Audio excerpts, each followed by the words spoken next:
La Trinidad Benguet tayo guys, strawberry farm. Kita ba dito? Yung merong mga maliliit na strawberry oh. Let it go. 얼어붙어 like whoa. 띵하고 어지러워. I see. Para makabinta lang. Ano may plane? Yung ano lang. Ito plane. Salamat. Thank you. Meron na tayong rubber ducky. Rubber ducky, you're the one. You make bad time lots of fun. Rubber ducky, yeah, always is fun.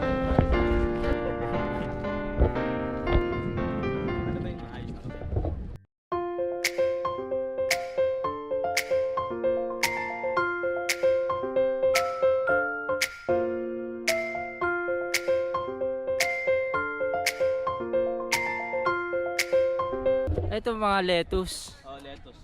50. Romaine. 3 pieces, 450. Laki na rin. Malalaki na rin, sulit to. Ito rin yata yung mga tinatransport sa Maynila. Ito rin yata yung main source. Kaya mas mura dito. Okay, let's start strawberry picking.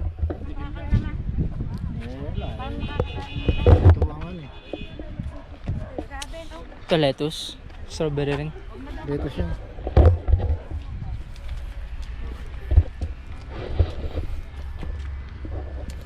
Kapit mo. Ay, maano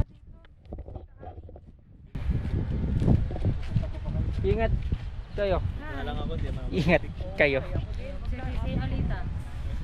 Tayo strawberry guys. Kasi yung nakarang napunta nating strawberry farm, na-disappoint Uy, kami. grabe yun. Kasi- Nasa pot lang siya. Tapos, Walang strawberry, go. so parang hindi siya strawberry. Sa kaya ba na, hindi ko alam yung strawberry dito pero kasi mga titik mga strawberry, hindi disappoint ako. Oo. Para sing Pero siguro dito hindi. pag kumain ka ng strawberry artificial flavored, sobrang tamis, sobrang Oo, sarap. Sobrang tamis. Pag- Either sobrang tamis or super. Pag kumain ka ng original na strawberry, it's either matabang, maasim, Bihira lang yun. or minsan lasang Pero alak pag sa eh. ano siya movie, tsaka ano no. Parang sa palabas, sarap. Sobrang sarap yung strawberry, no? Pero kung makakuha tayo ng prime strawberry, baka masarap yung ano. Tita, hatid ka. Tastes good! Dito ako, kuya. Yun yung first time nakakain ako ng strawberry. Wait lang. Sarap. Wala siyang bunda. Fresh ba yan kahit di hugasan tita? This is my first time eating strawberry. Talaga? Uy, maganda sa ano. Hindi ko naman first time. Ano? Basket nyo po. Try lang. Bali yung 1 kilo po is... Nakakain ako ng strawberry. Ang tamis. Hindi maasim. Prime. Grabe, ganyan siya ganyan siya hanggang doon. Kahit mapuno to.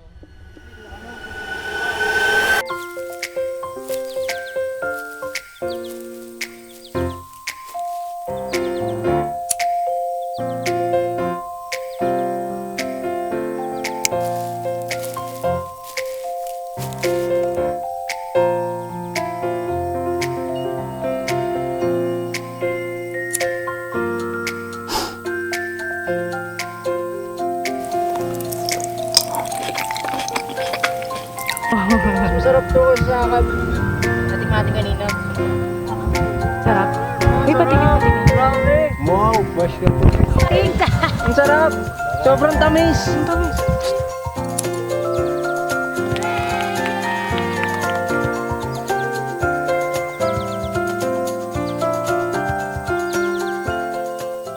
Ang sarap! Grabe! Ito yung first time ko makakain ng sobrang sarap na strawberry. Kasi pag bumibili ka sa palengke, ang tabang, ang asim. Pero ito, pag nakakuha ka ng prime strawberry, ay medyo hinog na hinog. Gaya nung nakikita nyo, ang kintab ng pagkakapula niya, ang pagkakapink niya. Sobrang sarap, ang tamis. Walang kaasim-asim. Tapos sobrang juicy sa loob yung juicy niya. Woo! Ang saya. Ang strawberry picking natin, no, 700 per kilo. Pupunuin natin yung isang box, tapos guguntingin natin yun. Binigyan tayo ng 5 pre-taste. Mauubos ko yung ano ito, isang tray. Sarap. Uy, kanina yun sa inyo yan. Hindi, kititaplar to. 100 grams. 100 grams na to. 100 pa lang. Eh, ang target natin 1 kilo. Hindi, ito Kaya malapit na. kalahati Tama lang. na. Kalahati lang. Kaya Tita Fleur pa. Ayan pa. ganyan? Kay Tita Fleur. Okay, so balak nyo mag strawberry picking, yung pitasin nyo lang. Kada pitas nyo, diretso ano na agad kayo. Diretso weighing scale agad kasi once kasi na sumobra yun sa 1 kilo, tapos tapitas nyo na, babayaran nyo rin yun.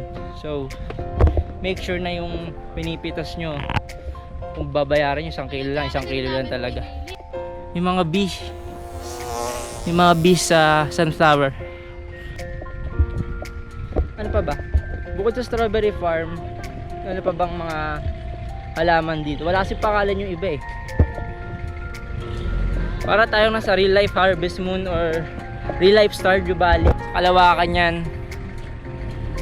Ayun yung iba may ano, kontra init. So na-enjoy ko naman. Diretso kain, hindi ko lang alam kung may pesticide ba yun o mga worms na maliliit. Ay, kinain lang namin. Sarap naman eh. Sa healthy naman mo lang. Eh yung pesticide. May pesticide to. Sarap.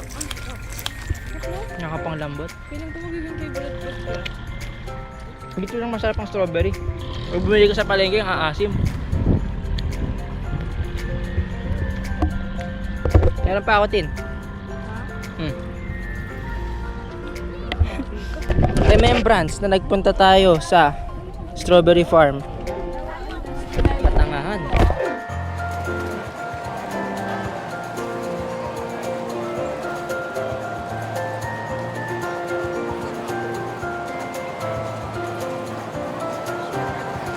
Cool ng taho dito guys, may buo-buong ano, strawberry talaga.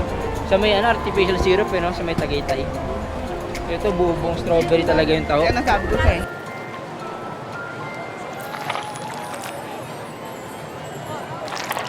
Lagay mo na lang sa akin dito na. Hindi, lasang ano to.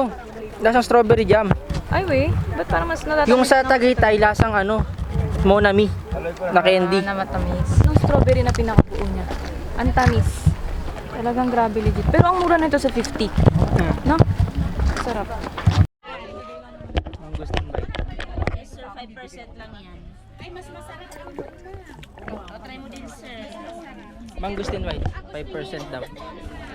Hindi, mamaya antay mo ako, gabi. 250 lang, dalawa na yun. Ito naman ang strawberry. Try mo, sir. Magkano ate? 250 na lang, dalawa na yun. Ay, sige. Mabango. Ito, sir. Pinagtigim kayo. Strawberry wine. Wine. Apat na lang. Ano yung order mo, Gio? Mangosteen. Mangosteen, Tsaka strawberry. O, try mo yung mangustin, ma'am. Pa- O, try mo, ma'am. Masarap siya. Strawberry? Apat. Mangosteen. Sarap. Parang juice lang din. Strawberry jam, 5, 100. Ang dami namin binili. Pakita nyo. 100. 5 na. Dami na. Strawberry jam. Budgeted. Wala pa tayong 1,000, no? Minsan, ayun, hindi. Bumano ka naman kasi, bumili ka ng mga maraming gulay. Wine pa lang. Tayo sa wine. Eh, sa akin yung dalawa eh.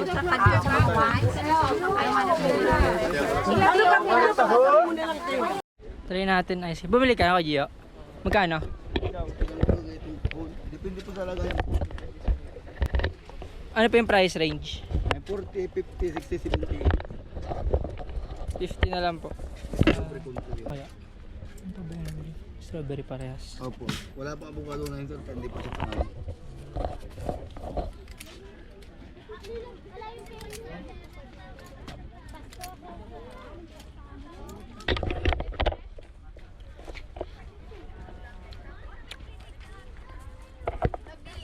May ano, may buo-buo yung strawberry ice cream natin. Yung price range niya, depende sa laki ng cone, 40, 50, 60, 80.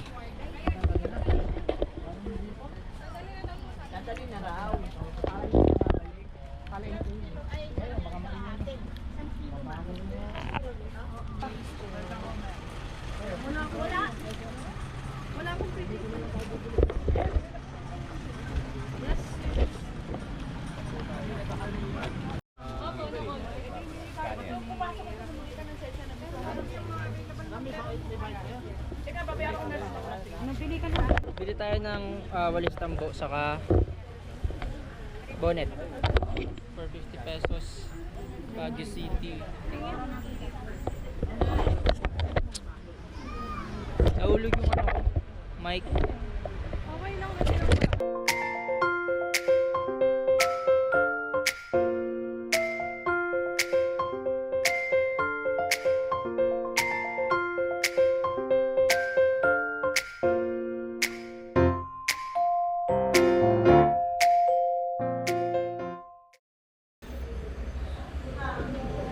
Saktong 12 oh, saktong 12 na guys. Against the light tayo.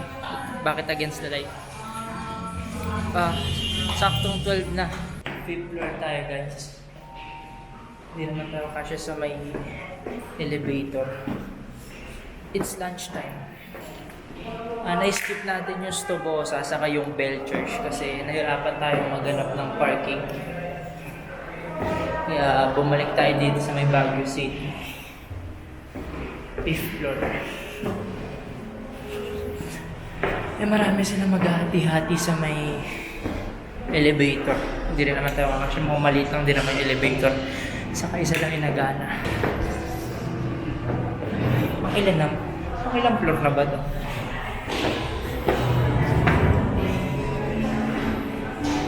Isa pa ba? I've lost count.